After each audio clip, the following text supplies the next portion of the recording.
Hola niños, ¿cómo están? Hoy vamos a orar, pero a Jesús y a Dios. Todos van a cerrar sus ojitos y van a repetir después de mí.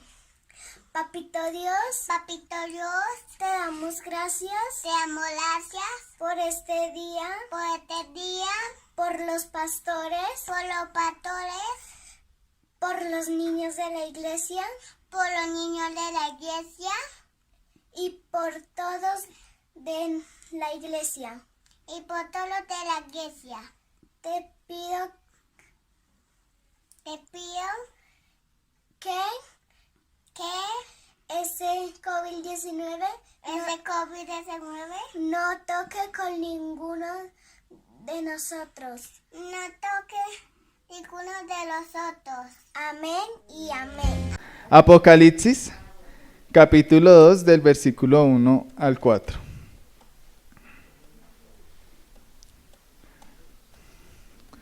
Apocalipsis, capítulo 2, del versículo 1 al 4. Escribe al ángel de la iglesia de Éfeso. Esto dice el que tiene las 7 estrellas en su mano derecha y anda en medio de los 7 candelabros de oro.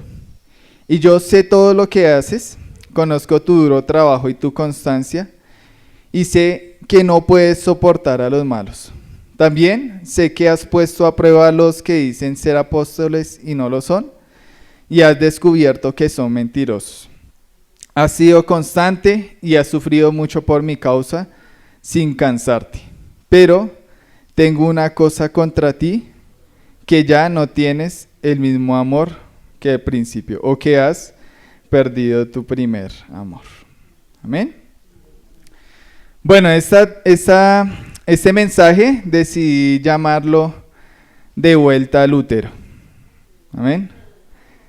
¿Cómo es que se llama? De vuelta a Lutero. Entonces me gustaría iniciar con una pequeña pregunta. Y quiero que, ustedes me digan, ¿ustedes cuál creen que es el primer amor? Bueno, sí, pero en relaciones humanas. ¿Cómo? Bueno, es que ya los condicioné con el título, ¿cierto? Ya que... Yo sí decía, yo vea tan rápido. Bueno, nuestro primer amor precisamente es en el nacimiento, ¿no? Porque la primera persona que nos brinda amor son nuestros padres, ¿sí? O sea, esa es la primera vez en que el ser humano tiene contacto con el amor, ¿sí? Ya sea que la primera oportunidad, mejor dicho, ya sea que se lo hayan brindado o no se lo hayan brindado, pues esa es la primera oportunidad que como seres humanos podemos conocer lo que nosotros creemos que es el amor. Y me gusta esto porque, el ser humano, alrededor de toda su vida, él tiene que pasar por diferentes etapas, ¿sí? Entonces, tanto a nivel físico como a nivel psicológico y a nivel social. Entonces, pues a nivel físico es como las más evidentes, ¿no? Que uno crece, pasa de bebé a niño, de niño a adolescente, de adolescente a adulto joven, de adulto joven a adulto maduro y de adulto maduro a adulto mayor, ¿cierto? Esa es como la más evidente, es como las etapas que vemos a simple vista. Pero también hay unas etapas a nivel psicológico que normalmente el ser humano tiene que atravesar. Y me gusta mucho porque yo creo que la primera etapa que el ser humano pasa es la más importante. Y la relación más significativa, no digo que la de la pareja también es una relación muy significativa, pero la que tiene, digamos, una influencia, o sea, que marca el resto de nuestras vidas es la relación de padre e hijo. ¿Por qué? Porque nuestros hijos a través de esa relación van a aprender a relacionarse, a través de esa relación van a aprender, o sea, todo lo que hacen nuestros hijos, eso es lo que ellos pudieron observar en la paternidad, ¿sí? En la maternidad también, para no ser exclusivo, no inclusivo. Entonces, sí, o sea, ahí es donde ellos toman todo, o sea, de hecho hay algo que se llama aprendizaje social, que es que ellos aprenden conductas, aprenden reacciones, aprenden todo lo que necesitan para poder relacionarse e interactuar con el mundo. Entonces me gusta mucho la primera etapa en que pasamos como seres humanos. Y bueno, siempre cada etapa tiene su versus, ¿sí? O sea, digamos, o yo pude desarrollarme bien en esa etapa o no me pude desarrollar tan bien, ¿sí? El problema es que cuando no tenemos un desarrollo óptimo en esa etapa, pues así pasa con la otra etapa, ¿sí? O sea, como que de alguna manera, no en la mayoría de los casos, pero sí, digamos, hay una tendencia que si nuestra etapa inicial no tuvo un desarrollo óptimo, pues la siguiente como que tiende a hacer lo mismo, ¿sí me hago entender? Y así hasta que morimos. Y la primera etapa que pues tenemos que pasar como seres humanos se llama confianza versus desconfianza. ¿Amén? ¿Cómo es que se llama? Confianza versus desconfianza. Mire lo que dice esta etapa. Dice, en la primera etapa de las etapas del desarrollo psicosocial, los niños aprenden a confiar o no confiar en los demás. La confianza tiene mucho que ver con el apego, la gestión de relaciones y la medida en la que el pequeño espere que los demás cubran sus necesidades. Amén. Reitero un poco la relación más importante del ser humano, o sea, que nos va a dar como las herramientas para poder existir, por así decirlo, relacionarnos, interactuar, todo es la de la paternidad y maternidad. Sí, de hecho, ustedes ven a los animales, yo que le decía a los jóvenes que ya estoy como entrando en la vejez porque estoy viendo otra vez documentales de animales, ¿no? Ya estoy como, ya cuando uno está viendo eso es porque ya está uno muriendo ahí por dentro. Y entonces me llama la atención que los animales hacen eso. Los animales, lo que hacen pues los papás de los cachorros es que ellos los preparan precisamente para interactuar con el mundo. Entonces los leones les enseñan a cazar, ¿sí? Por ejemplo, está viendo las nutrias también les enseñan a cazar y a nadar y todo eso, o sea, todo eso que necesitan como para poder desenvolverse. Y lastimosamente, yo no sé, pero el ser humano ha perdido esa naturaleza, ¿no? Hemos perdido esa naturaleza que, o sea, si los animales... Y digo, ¿cómo es que un animal tiene esa naturaleza para amar a sus hijos y nosotros no? ¿Sí? Y entonces me llama la atención porque yo creo que de alguna manera eso ocurre también con Dios, ¿no? No que Dios sea negligente, ¿no? Dios no es negligente ni nos abandona, sino que de alguna manera el primer vínculo, la primera acercamiento que nosotros tenemos con Dios también define nuestra vida como cristianos. Sí, por eso la importancia de comunicar un buen mensaje acerca de Jesús, un mensaje saludable acerca de Jesús. Porque lastimosamente, pues, la iglesia, pues no toda, no esta por lo menos, ha comunicado un mensaje de un Dios, o sea, diferente, ¿no? Un Dios que, o sea, yo no sé, pero la gente siente más miedo que amor hacia ese Dios. ¿Sí? Lo primero que tiene la mayoría de las personas, tanto cristianas, bueno, cualquier persona que crea en Jesús, piensan en Dios y la mayoría pensamos es en castigo. Pensamos en infierno, ¿cierto? O sea, como pensamos en algo que nos va a pasar algo malo si no hacemos lo que ese Dios nos está exigiendo, ¿no? Y mire lo que dice la palabra acerca de esto. Dice, Jesús miró a sus seguidores y les dijo, no pueden hacer nada sin mí, ¿hasta cuándo voy a tener que soportarlos? Ustedes están confundidos y no confían en Dios.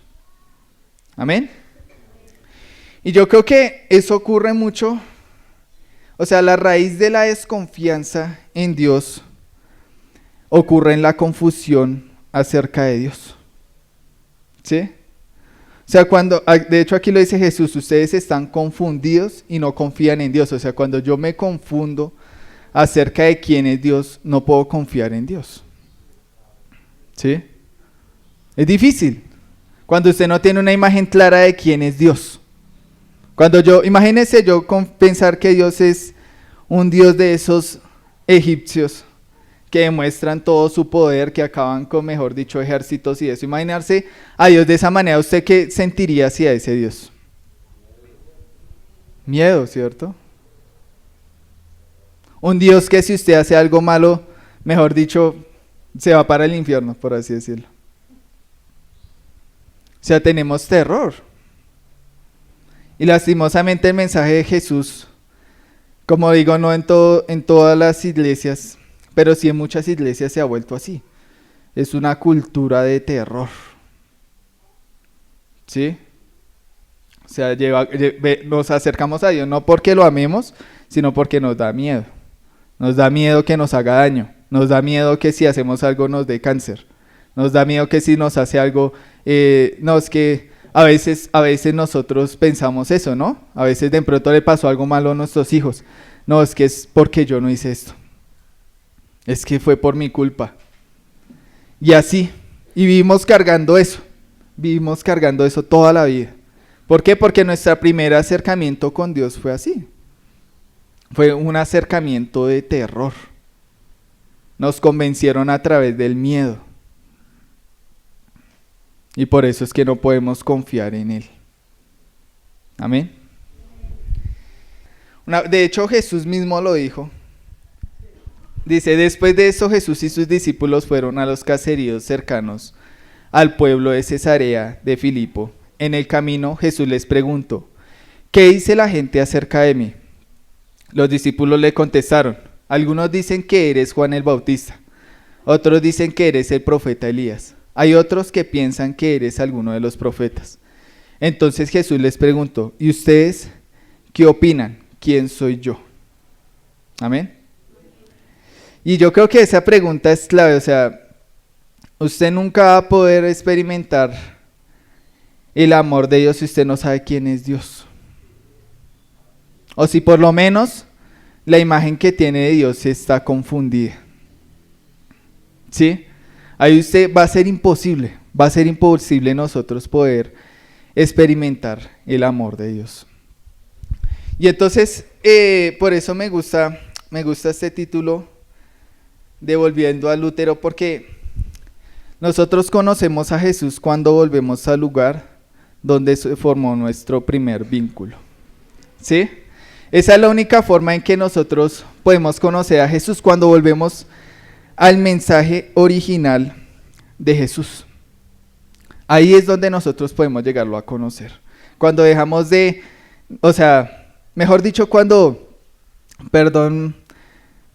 utilizo esta palabra, en pronto no es muy, ¿cómo decirlo? Popular. Cuando deconstruimos lo que nosotros pensamos acerca de Dios. ¿Sí? Que es deconstruir. Cuando nos olvidamos de lo que creemos que es Dios y empezamos a volver, nosotros mismos empezamos a conocer por experiencia propia quién es Dios. Sí, porque es que cuando usted ya definió a Dios, pues ya lo limitó. Si yo digo, no, Dios es, todos esos rituales que normalmente sabemos, ¿no? Dios es esto, Dios es hacer esto, Dios es decir esto, Dios es actuar de esta manera, Dios es hacer esto, lo otro, ya usted lo limitó porque lo metimos en un significado. ¿Sí? Ya no se sale de ahí. O sea, y es ese problema que nosotros tenemos como seres humanos y como iglesia muchas veces, es que queremos, como definir a Dios. Decir, de hecho, por eso a veces, pues es bueno y malo. Es bueno y malo, es bueno conocer acerca de, digamos, teología y eso, me parece interesante, pero también me parece limitante.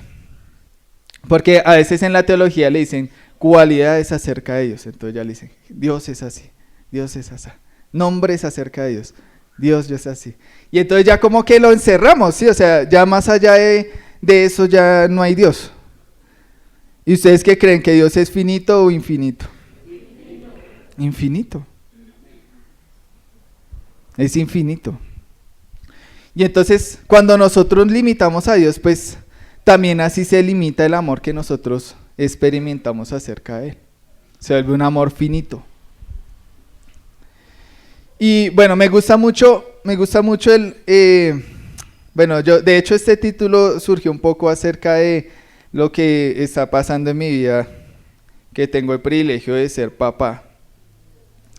Y entonces de hecho de ahí salió el título. Y una vez escuché algo que le ocurría a los bebés en el útero. Y mire lo que ocurre en ellos. Dice que el bebé en su vida intrauterina vive un ambiente emocional concreto. Se mueve con su mamá. Escucha su voz por dentro. Se alimenta de lo que ella come. Duerme con ella. Se ríe, llora o se emociona con ella. Nota si está estresada, si se siente atendida, si tiene miedo o si sufre por algo. Por esto, durante este tiempo aprende su manera de relacionarse con el mundo. Amén. Entonces yo siento que para mí el útero para mí una definición de paraíso es el mismo útero. Sí, porque el útero, o sea, el bebé está con todas las condiciones necesarias, ¿no? Él se siente cómodo, él se siente tranquilo. ¿Usted cree que en el útero, bueno, obviamente influyen cosas, si la mamá es muy estresada y se preocupa, pues también afecta al bebé? Pues digamos que es el ambiente más similar al paraíso para mí. O sea, es un ambiente tranquilo, de quietud. Es un ambiente donde el niño no se preocupa. ¿Ustedes creen que un niño se preocupa en el útero? ¿Se preocupa porque va a recibir de comer?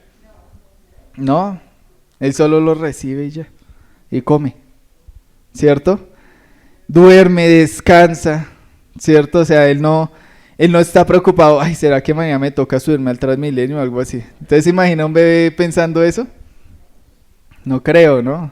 El bebé está tranquilo, no tiene pensamiento, no tiene rutinas, no tiene cosas como que nos quitan la vida, por así decirlo. Simplemente es feliz. De hecho, por eso es muy duro el desapego de la mamá y el hijo cuando nacen. Al bebé le da duro. Le da duro porque es que imagínense uno pasar de un ambiente así cálido, tranquilo, bueno, etcétera, a pasar un ambiente con ruidos que él no había escuchado, con imágenes que él no había visto, pues es como genera estrés, angustia. Sí, y más si somos una familia disfuncional, pues, mejor dicho, era mejor que se quedara en el útero, ¿no? Pero entonces ahí es donde, digamos que al bebé siempre le da difícil. Y yo creo que con Dios, o sea, una forma en que nosotros podemos llegarlo a conocer a Él es volviendo a ese lugar. Sí, yo podría decirlo al útero de Dios. Sí, algunos dirán, pero Dios no era hombre, ¿cierto? Porque dirán, no, Dios era hombre. ¿Quién sabe?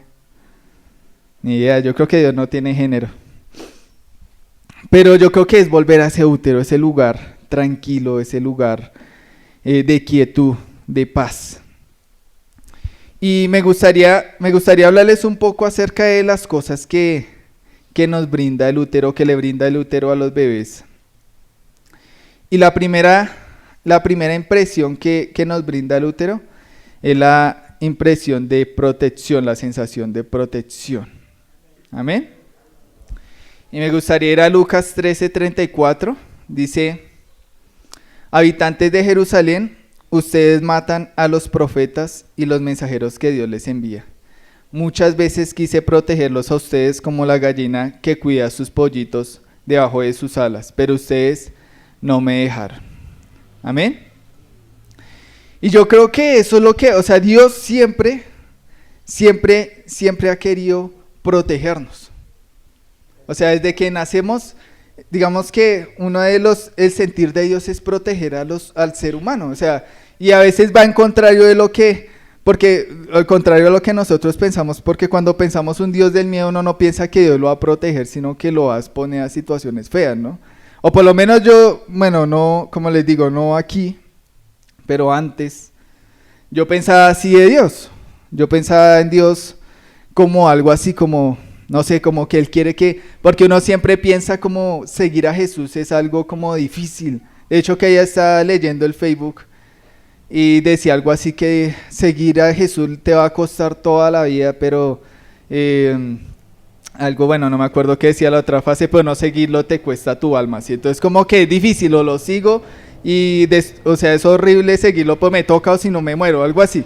Como cuando le ponen a uno una pistola en la cabeza o hace lo que yo le digo o lo mato. Es una cosa así, yo lo pensaba así. De hecho, a veces todavía lucho con eso, como tratar de cambiar esa imagen de Dios de mi vida.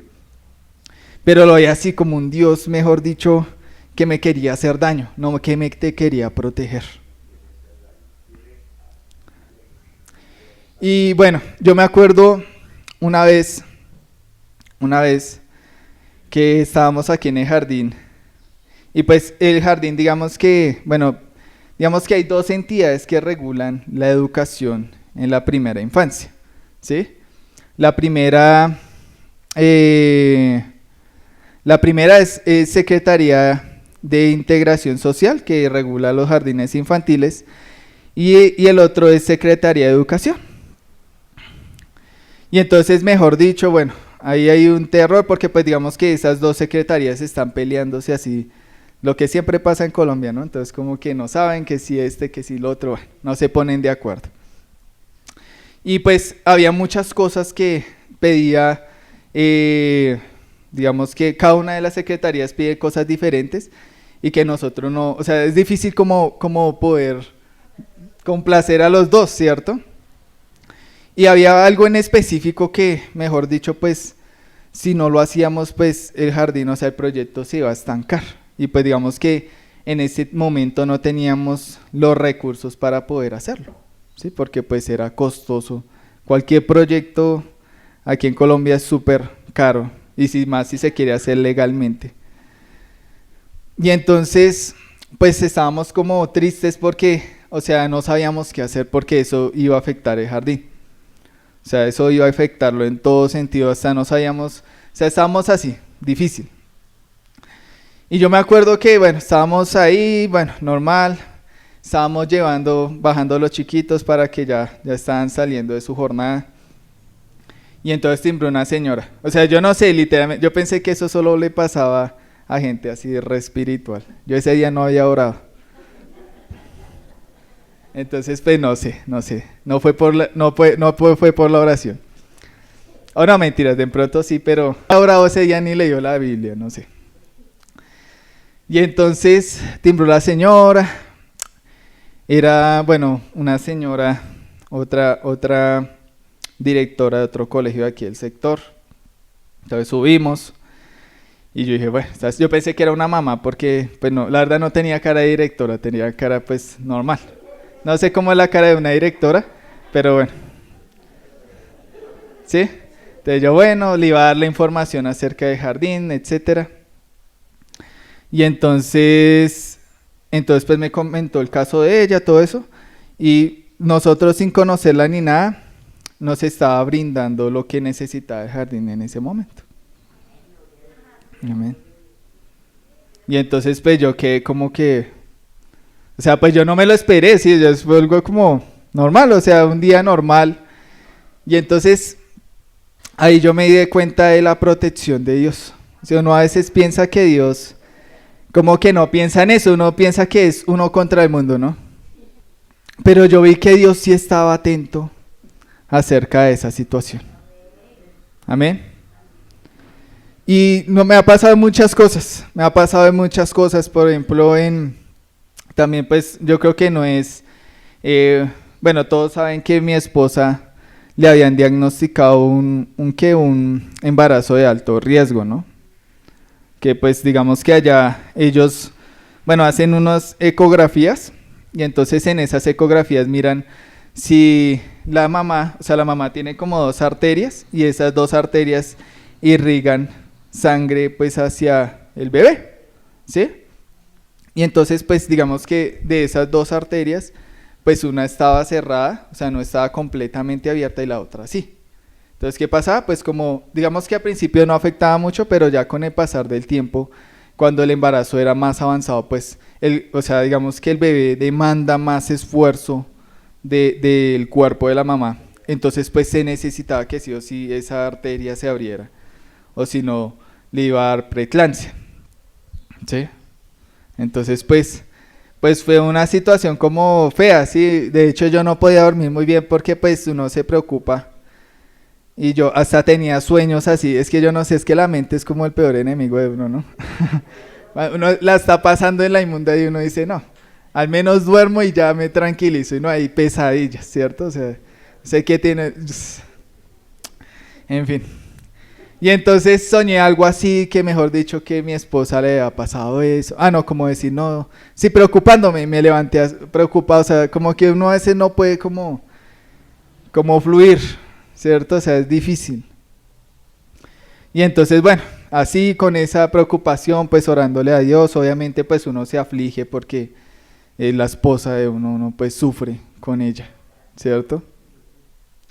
Y bueno, el todo es que, bueno, hicimos otra ecografía, bueno, igual, le dijeron lo mismo, que tenía ese problema de preeclampsia. Pues ahí se le dejamos a Dios. Y uno a veces piensa, yo siempre pienso, Dios mío, pero uno a veces cuando está en esas situaciones uno no ve a Dios, ¿no? ¿Y dónde está Dios? ¿Quién es Dios? Sí. Y entonces fuimos a otra cita médica. Ya el bebé pues está más avanzado, eso fue hace como un mes casi. Le hicieron exámenes, otra vez le dieron pues el bebé está perfecto, gracias a Dios, no tiene nada, o sea, está súper bien.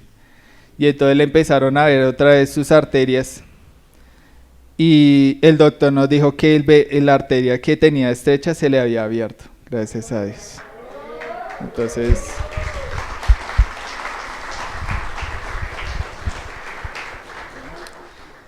Ahí yo sentí a Jesús como esa gallina que quería proteger a sus polluelos.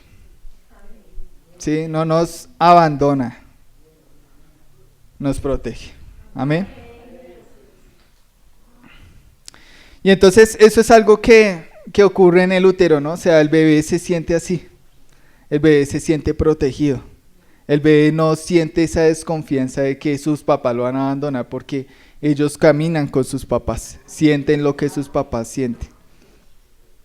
Otra cosa que hace el útero es que nos alimenta. Amén.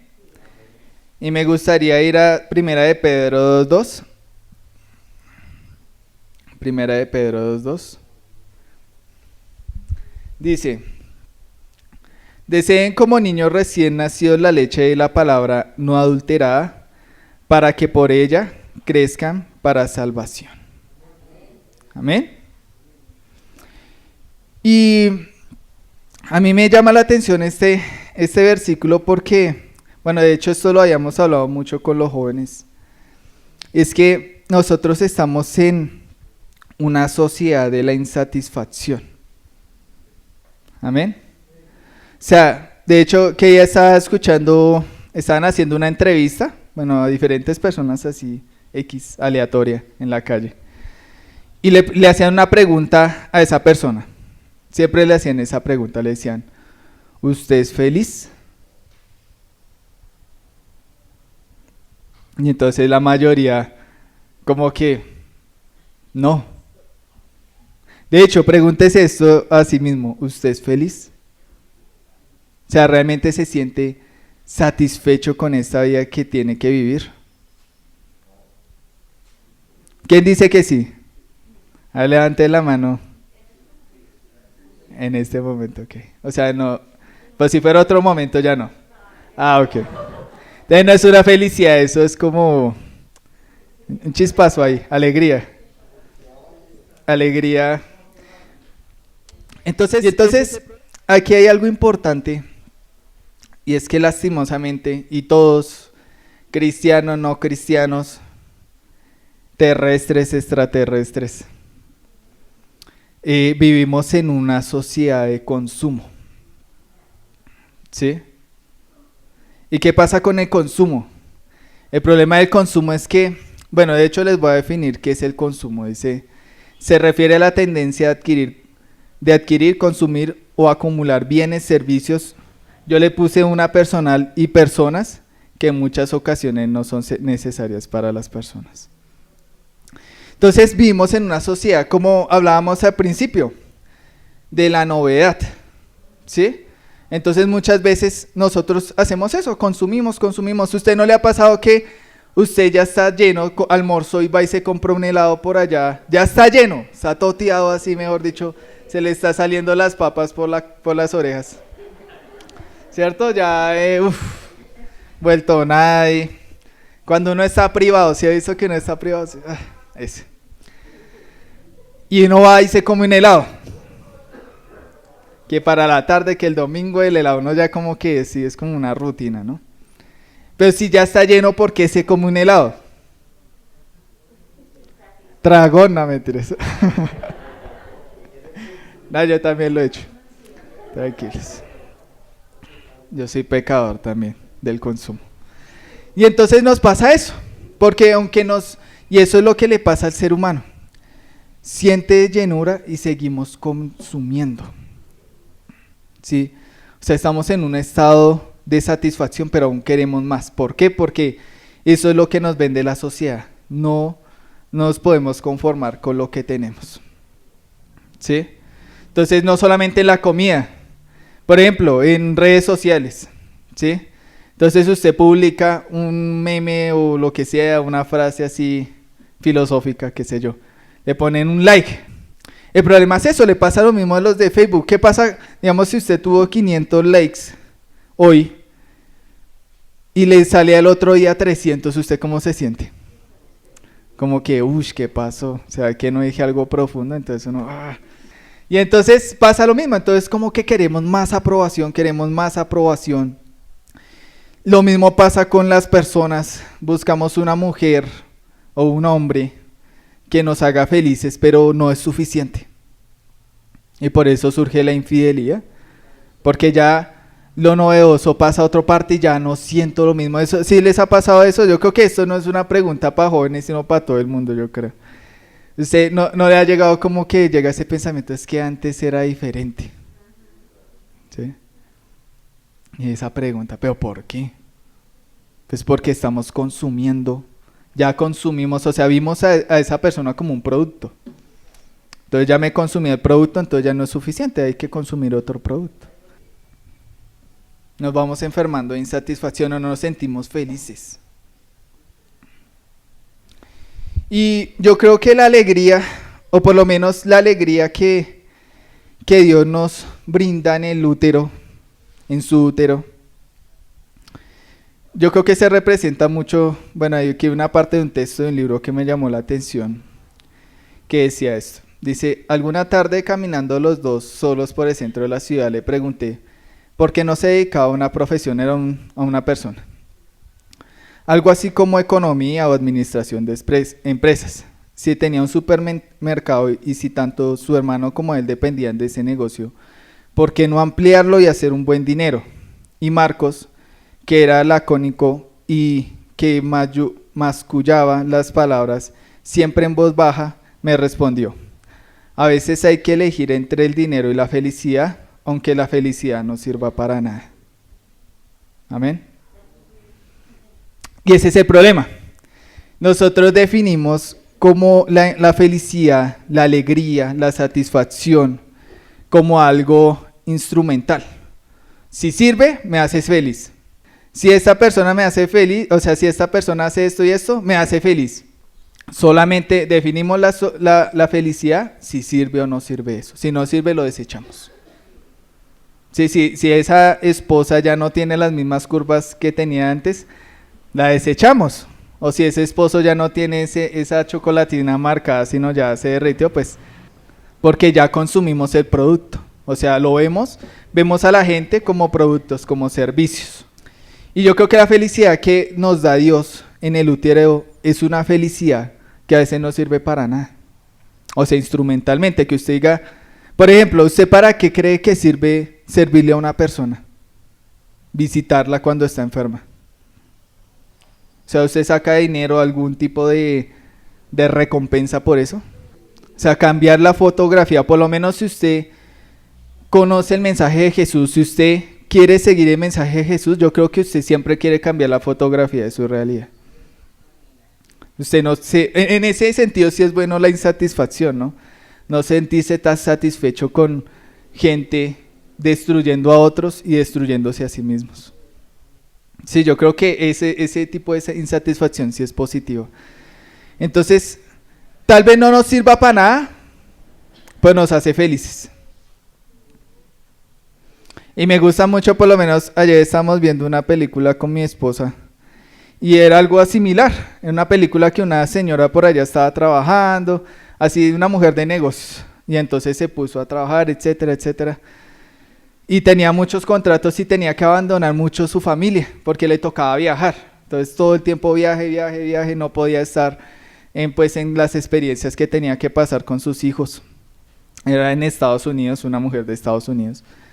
Y entonces un día se le pasó, ella quería pues compartir la Navidad, allá en Estados Unidos hay nieve, entonces pues ellos hacen que sus muñequitos de nieve. Bueno, pasó toda esa vida y le había prometido a la hija que iba a hacer muñeco de nieve, pero no pudo. ¿Sí?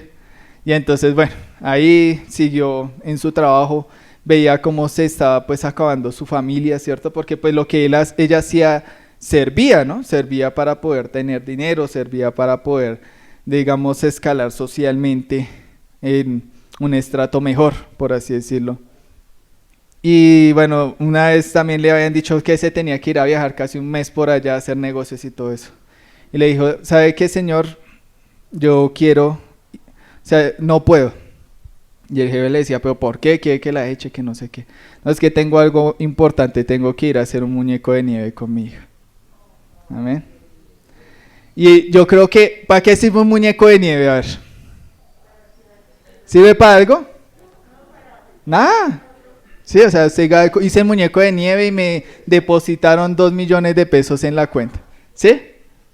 No. ¿Pero fui feliz? Sí. ¿Sí?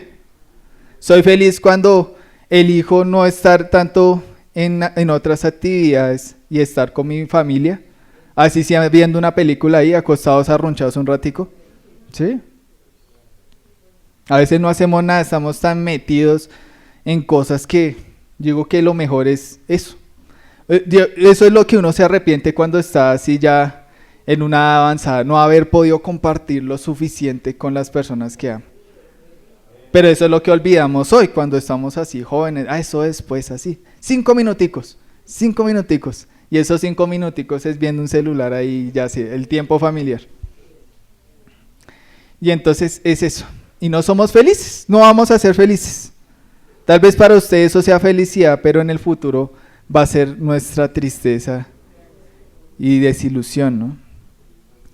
Entonces, esa es la felicidad que Jesús nos enseña en el útero. Es una felicidad que surge de lo común y lo sencillo, ¿sí? O sea, no la felicidad, como hablamos con los chicos, no está en el pasado porque uno dice, es que yo fui feliz, pero me pasó esto y ahora soy una basura. Otro está en el futuro, ¿cierto? Porque no es que yo soy feliz, pero uno como se ve feliz allá cuando tiene el apartamento, cuando tiene un trabajo estable, cuando ya está recibiendo la pensión. Imagínense uno ser feliz hasta que reciba la pensión. Y con estos sistemas de pensiones que cada día le van subiendo más a la edad, entonces usted va a ser feliz para los 99 años. Ahí ya usted es feliz. Listo, ahora sí soy feliz, ahora sí ya me llegó la pensión, soy feliz. O por lo menos hay alguna definición de la eternidad, y la eternidad es un presente continuo. O sea, el futuro no existe. Mañana no existe. ¿Ustedes saben si mañana existe? Solo existe hoy. Eso es lo que tenemos, no más. Y tenemos que aprender a satisfacernos de lo sencillo. A mí me llama la atención muchas familias de aquí de la iglesia que para ellos felicidad es, que no, para uno no sería felicidad eso. pero me sorprendió que ellos querían ir a viajar, casi no viajan. Y se fueron a viajar y se demoró ese bus, mejor dicho, en llegar, yo no sé, como 2-3 horas en llegar donde tenía que llegar. Y cuando llegaron, almorzaron y se devolvieron otra vez en el bus, imagínense, o sea, es triste, ¿no? Para uno, pero ellos se sentían felices. En lo sencillo. Empezaron el viaje desde que salieron de Kennedy, porque uno empieza el viaje ya cuando ve los árboles ahí, ya, ay, sí, ahora sí estoy bien. No, desde que salimos de Kennedy ya estamos viajando, ya somos felices. Entonces es eso, o sea, la felicidad en lo sencillo, en compartir con mi esposa, con mis hijos, en ver una película, en conversar. Yo con mi esposa a veces conversamos en la noche, nos pasamos hablando así como cuando, como mejores amigos, ¿sí? Hablamos ahí, hablamos, y no, si le pasa esas conversaciones que uno dura horas así, ¿no? ¿Qué horas son? Ay, las 2 de la mañana, a dormir, que no sé qué. Eso es alegría. Pero uno piensa que alegría es un objeto. Y aquí hay algo que más que hacemos en el útero es que, y de hecho se liga mucho al versículo anterior, que dice, la palabra no adulterada para que por ella crezcan para salvación. Y también en el útero crecemos. Amén. También crecemos, o si no, imagínense, uno no crece, es el lugar perfecto para crecer. Y algo que nos ocurre, es que también estamos en una sociedad que en vez de que nosotros crezcamos, nos reduce. ¿Sí? ¿Y qué es reducir? Reducir es someter u obligar a obedecer a algo o a alguien que ofrece resistencia. Y por eso es que a mí a veces no me gusta esa definición de el servicio a Dios, es que lo hago por obedecer a Dios. O sea, ¿solo por eso, en serio? ¿O lo hago porque quiero hacerlo? Sí, porque por obedecer a Dios es como eso, como si Dios nos reduciera, así mejor dicho, un policía, así, mejor dicho, nos tiene tendidos en el piso ahí con... Hágalo, o sea, yo lo veo así, no sé si usted lo ve así. Pero para mí yo digo que es surgir, ¿no? Y yo creo que eso ocurre también en nosotros, o sea, nosotros volvemos al útero porque necesitamos crecer en lo que nosotros somos. ¿Sí? Todo el mundo es así, como que queremos ser como otras personas, aún personajes bíblicos. Pero yo creo que Dios ya tuvo un Pablo, ¿no? Ya tuvo un Moisés. De hecho, yo creo que por eso Dios dijo eso creo que en Deuteronomia, que cuando murió Moisés le dijo, y no habrá ningún hombre como él. Como para que alguien diga, no, usted no va a ser como él, ni siquiera lo intente. Dios no necesita un Pablo ya porque ya lo tuvo, ya no necesita un Pedro. Dios necesita una Viviana. Dios necesita un Pablo, bueno, Pablito, ¿no? Ya el otro ya está en el cielo. Necesita un Humberto, necesita un Sebastián, eso es lo que necesita. Ustedes son diseños únicos. La eternidad inicia desde el nacimiento, ya desde que nacemos. Pero ¿cuál es la parte más importante de la eternidad? ¿Antes de la muerte física o después? Antes, porque usted aquí es donde toma las decisiones para tener una eternidad mejor, ¿sí? Entonces aquí, hoy, porque allá pues ya estamos, allá ya lo hicimos, lo logramos, así como dicen ya. Así como dice la iglesia perfecta, ¿usted con qué lucha? O sea que allá necesitamos comprar una casa así a cuotas durante 40 años. No creo, ¿cierto? No, normal, ya llegamos así como dice por allá el Nirvana, no sé, ya estamos allá con Jesús, ya estamos bien. Pero acá no, y acá es donde necesitamos, donde vivimos. Y yo digo, solo tenemos esta parte de la eternidad para tomar las mejores decisiones. Yo siento que esta es la parte más importante de esa vida, ¿no? Porque esta vida de hecho define la otra. ¿Amén? Y yo creo que eso es lo que nos pasa a nosotros muchas veces. que nos obligan a definirnos como personas. Es que usted tiene que ser esto. De hecho, hasta a veces los papás, es que usted tiene que ser ingeniero de man para las matemáticas. Y no, toca, porque si no, no me pagan la universidad, ¿no?